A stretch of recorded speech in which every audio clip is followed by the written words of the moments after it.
To understand why Russia is at war with the outside world, Boris Akunin suggests looking not at the politics of today, but into the past. Not because history repeats itself, but because in Russia history has become an instrument of power. For centuries, from Peter the Great to Putin, the government has been building an artificial reality for the people, in which the empire is always right and sacrifices are always necessary for the sake of greatness. Akunin says this without embellishment.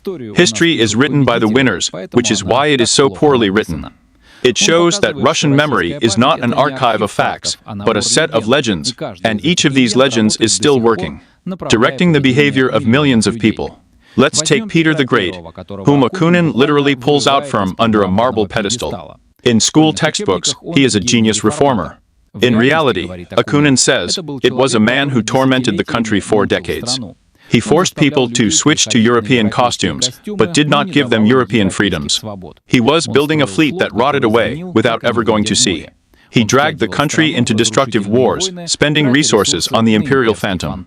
The efficiency of Peter the Great is 1%, says Akunin. Everything else is a mythological fog. But this myth is so tenacious that every epoch has accepted it. The Soviet authorities called Peter the First Bolshevik, Putin the First Modernizer. And each time the image of the ruler was adjusted to the current needs of the state. Peter did not shape the history of Russia. The history of Russia shaped Peter. The same thing happened with the figures that the government decided to destroy morally. Akunin cites the example of Peter III, the emperor whom school children remember as a weak-willed fool. But it is worth opening the documents, and in front of you there is a man who, in a few months of management, abolished torture, began financial reforms, stopped a senseless war, and introduced principles that today would be called liberal. He was strangled with a belt, and then he made a joke. Akunin says, historical memory in Russia is not memory. This is a construction assembled by people who needed their own truth, not a common truth. Why is this false memory so important today? Because it is on it that Putin's war is based. Putin acts not as a politician of the 21st century, but as a character of the 18th. He speaks the language of imperial legends. He appeals to a fictional past that did not exist, but which is convenient for justifying the current aggression. We are returning historical lands, Putin says. We are collecting Russian lands, his entourage repeats. This is a tracing paper from the rhetoric of the Romanovs and medieval princes. This is not politics. This is a theatrical production based on old myths that have never been subjected to critical revision. Akunin emphasizes that the current war has become possible, precisely because Russian society still lives within the framework of a fictional story.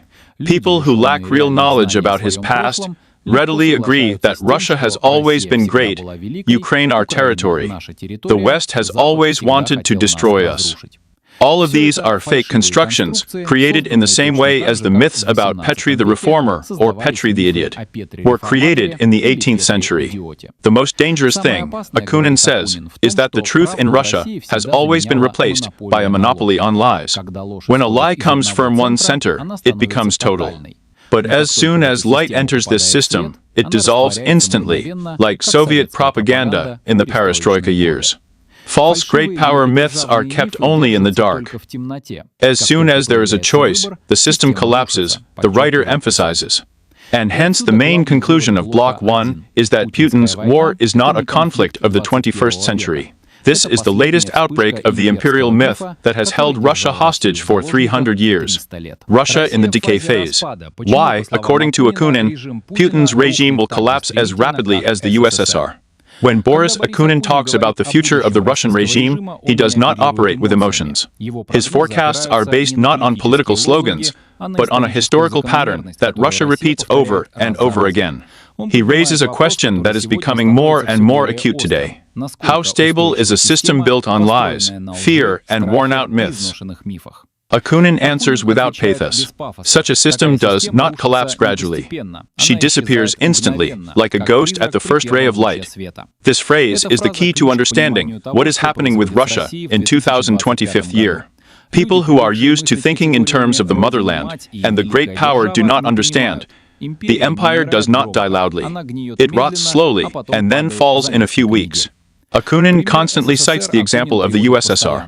70 years of building an ideal world, firm industrialization to a nuclear shield, from mass propaganda to total control. It seemed that the system was eternal, but it was worth opening cinemas for foreign films, publishing a couple of sharp articles, and the Soviet monolith fell into the abyss. The formula is simple. When alternative information gets into society, the monopoly on lies disappears, and with it, the power of those who use this lie disappears. Today's Russia is following the same path, only faster. In the 21st century, it is impossible to build an iron curtain as in the 1930s. The lies come crashing down from one honest video, one report, one correspondence drain, one exposure. Propaganda has become too primitive, Akunin says. They are not afraid of her, they laugh at her. Laughter is the worst enemy of dictatorship.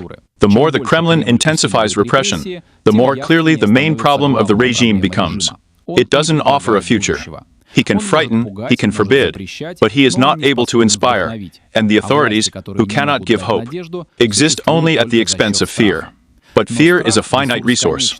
The scrapping of the system does not begin with a revolution in the streets, but with the fact that millions of people stop believing. This is already happening. Signs of decay are visible to the naked eye. The elites are waging a quiet war with each other. The army lacks resources. The regions are increasingly sabotaging the center. The outflow of people and capital exceeded the indicators of the 1990s. The economy is based on three industries that are simultaneously degrading. Akunin says this directly. Russia is not losing the war to Ukraine. She's losing the war to herself. Internal decline is more important than the front. Russia cannot produce equipment in the required volumes, cannot retain qualified specialists, cannot manage the territories that it has seized itself. At the first stage, it looks like chaos. At the second, like paralysis. At the third, like a sudden collapse. Akunin emphasizes that everything will be decided at the moment when the belief in its immortality disappears inside the system itself. As soon as at least one key group of elites realizes that Putin's model does not guarantee survival, the mechanism of self-preservation of power will begin to work against Putin. That's how the USSR collapsed. This is how Bourbon-era France disappeared. This is how the Kaiser's Germany ended. Empires don't collapse at the front. They break down inside when the people who are obliged to protect him stop believing in the authorities. The war accelerated this process in Russia to the limit. It has burned resources, split society, exposed lies, and caused elites to panic. But most importantly, it has launched a historical mechanism that can no longer be stopped. Akunin formulates this extremely harshly. Putin's regime is dead, he just doesn't know about it yet. What will come after the fall of the regime? A new Russia, a new Ukraine, and a new war map. When Akunin talks about the future of Russia after Putin, he emphasizes it will be an immediate evolution, but a sharp break with the past. A regime based on fear and propaganda lives only in absolute control. As soon as control weakens, it does not reform, it crumbles. And what comes after him will not be a new version of Putin's vertical. It will be a completely different country. To understand which one, Akunin suggests looking at the experience of Russia after 1917 and the USSR after 1991. In both cases, the collapse first occurred loud, chaotic, unpredictable. But then a short but very energetic period of freedom began, in which society began to create what it had not been given for decades. Today's Russia is heading for the same moment. The moment of freedom inevitably comes, Akunin says, and it changes the country faster than 100 years of dictatorship. The most important detail is that no new Putin will come after Putin. This is impossible for social reasons. Putin's regime rests on one person, on the structure of the personal devotion of the old clan system, which is not reproduced. Those who could have become Putin to have long left, are in prison, or have lost their strength. But another thing is even more important, society is no longer able to accept a new leader. Russia is not the same as it was in 2000. It is scorched by war, poverty, and the catastrophe of trust. The people are not looking for a savior, the people are looking for a way out. Here Akunin makes the main diagnosis of future changes. The transitional government will be weak, fragmented, indecisive. But it is precisely such a power that will no longer be able to wage an imperial war. And this will be the turning point for Ukraine. Post-Putin Russia will experience three parallel crises at once. Management crisis, the elites will fight each other. The economic crisis, the resources, the war burned to the ground. Territorial crisis, regions will begin to demand autonomy and security guarantees. In such conditions, it is impossible to wage a full-scale war against Ukraine.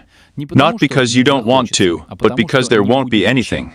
At this point, there will be what Akunin calls a window of opportunity. Ukraine will get a historic chance to end the war on its own terms. Not through negotiations with a strong enemy, but through negotiations with a collapsed system that is unable to dictate requirements. But most importantly, the logic of war itself will change. Now it is between two states, Ukraine against Putin's Russia. After the fall of the regime, the equation will become different. Ukraine fragmented against Russia, which is trying to save himself. Akunin emphasizes that it is during this period that the fate of the Crimea, Donbass, and the entire format of the post-war world will be decided. Not because Moscow will come to its senses, but because Moscow will cease to be one entity. The system will be torn apart by regional elites, power groups, oligarchic clans, state corporations. A new interim administration appointed to stabilize. Everyone will save himself, not the state. And the more chaotic this transition will be, the more vulnerable the Russian position in the negotiations will become. For the first time in history, Ukraine will have the opportunity to talk not with an ultimatum, but with a partner, who can afford nothing but concessions. Akunin says this very clearly. The war will end when Russia ceases to be an empire. And this will happen not at the front, but at the moment when its false historical picture of the world collapses. Ukraine is important to live up to this moment and not allow the West to impose fast world, which would save mode, but didn't save the future of the region. When will the war end? Akunin's forecast, which reverses the logic of the conflict. Emotions and propaganda aside, war always ends not when armies exhaust their forces, but when the very meaning of war changes. Boris Akunin assures that this is what is happening with Russia now. Not Ukraine is approaching the limit of possibilities. Russia is approaching the limit of its own historical model. And at this point, the end of the war ceases to be an abstract future and becomes a very concrete historical date. Akunin says a phrase that sounds almost like a challenge today. The war will end before the regime collapses, but precisely because the regime will collapse in the process. What does this mean? It's not that the Kremlin wants peace, and it's not that the West will force them to sit down at the negotiating table. The logic is quite different. The war will end when the regime ceases to be able to conduct it. It's not peace, it's a loss of opportunity. Russia has already entered the phase in which war becomes for it not an instrument of politics, but an instrument of self-destruction. The economy can no longer withstand the volume of spending. The mobilization resource has been exhausted. The defense industry is working at the limit. The sovereign fund is melting, and regional budgets are going into negative territory. But the most important thing is that support for the war turns into forced apathy, not into beliefs. Putin is building a strategy on the fact that time works for him. Akunin claims the opposite. Time is Ukraine's main ally because it destroys the system, not strengthens it. And the longer the conflict continues, the more inevitable Russia's internal collapse becomes. The main point in Akunin's forecast is an assessment of what will happen in the next cycle of political pressure, when the elites will face the real prospect of losing everything. Not political influence, not status, but physical security. It is precisely such periods in Russian history that have always led to sudden upheavals, rapid changes, unexpected abandonments of sacred principles. So it was in February 1917. So it was in August of 1991. So it will be now. But this does not mean that the war will stop on a call. It will end differently, through the domino effect. First, military logistics will start to fail. Then, the regions will begin to demand security guarantees for themselves and their sons. Then the elites will try to redirect responsibility upwards.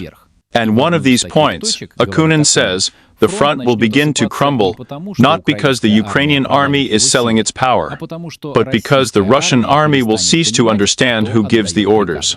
The collapse of management is not a fantasy. This is the first symptom of the end of any war that a country cannot wage. And this moment is closer than it seems. When the vertical collapses, what Akunin calls a 5-day window of truth will begin. This is a short moment when the state lie stops working and society begins to see reality for the first time in decades. Yesterday's propagandists will begin to speak distantly. Security forces to bargain, bureaucrats to change shoes. At this point, the war will lose the political entity that leads it. And it is here that Ukraine will get what it has never received, the opportunity to dictate terms. Not because Russia will admit defeat, but because Russia will lose the ability to resist. Is it possible to give an exact date? Akunin does not name a specific day, but he names the mechanism. And the mechanism always ends the same way. When lies are destroyed, power is destroyed. When the government loses control, the war stops. When the war stops, a negotiation period begins, in which the strongest side becomes not the one that screamed more, but the one that stood up, and Ukraine will stand. According to Akunin, the final phase of the war will begin on the day when the Kremlin, for the first time, will not be able to formulate a convincing explanation for its own losses. This will be the point of irreversibility. Such a moment comes suddenly, but always after a long chain of internal cracks, and Ukraine is already at the distance of this point.